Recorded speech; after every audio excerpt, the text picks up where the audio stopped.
ഞാൻ doctor S Prameela ദേവി, consultant surgeon, SUT hospital, പട്ടം, തിരുവനന്തപുരം. സാധാരണക്കാരായ ജനങ്ങളിൽ ധാരാളമായി കണ്ടുവരുന്ന ഒന്ന് രണ്ട് പ്രശ്നങ്ങളാണ് ഫിസ്റ്റുല, ഫിഷർ, പൈലോനെഡൽ സൈനസ്, ഹെമറോയിഡ്സ് ഇവയെല്ലാം. ഇതിൻ്റെ എല്ലാം അടിസ്ഥാന കാരണം എന്ന് പറഞ്ഞാൽ മലം ശരിയായിട്ട് പോകാതിരിക്കുക അഥവാ കോൺസ്റ്റിപ്പേഷൻ എന്നുള്ളതാണ്.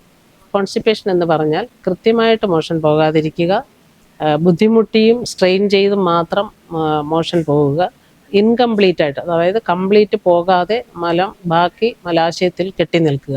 ഇതിൽ നിന്നാണ് ഈ പറഞ്ഞ അസുഖങ്ങളെല്ലാം, അതായത് ഹെമറോയിഡ്സ് അഥവാ പൈൽസ് അല്ലെങ്കിൽ മലയാളത്തിൽ അർഷസ് എന്ന് പറയും, അതുപോലെ ഫിസ്റ്റുല, പെരിയേനൽ ഫിസ്റ്റുല ആൻഡ് സൈനസ്, ഇത്തരം അസുഖങ്ങളെല്ലാം ഉണ്ടാകുന്നത്. അപ്പോൾ ഇതിന് ലേസർ ഉൾപ്പെടെയുള്ള സർജറി SUT ഹോസ്പിറ്റലിൽ ലഭ്യമാണ്.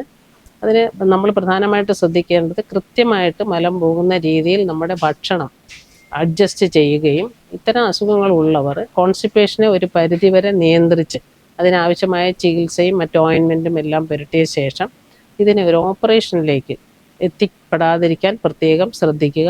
തുടക്കത്തിലെ തന്നെ നിങ്ങൾ അതിന് ഡോക്ടറെ സമീപിക്കുകയും കോൺസ്റ്റിപ്പേഷന് വേണ്ട പരിഹാരം ലഭ്യമാകുകയും ചെയ്താൽ ഇത് ഭാവിയിൽ ഒരു സർജറിയിൽ ചെന്ന് അവസാനിക്കാതിരിക്കാൻ ഓരോരുത്തരും ശ്രദ്ധിക്കാൻ കഴിയുമെന്നുള്ളതാണ് ഇതിൻ്റെ ഒരു പ്രത്യേകത.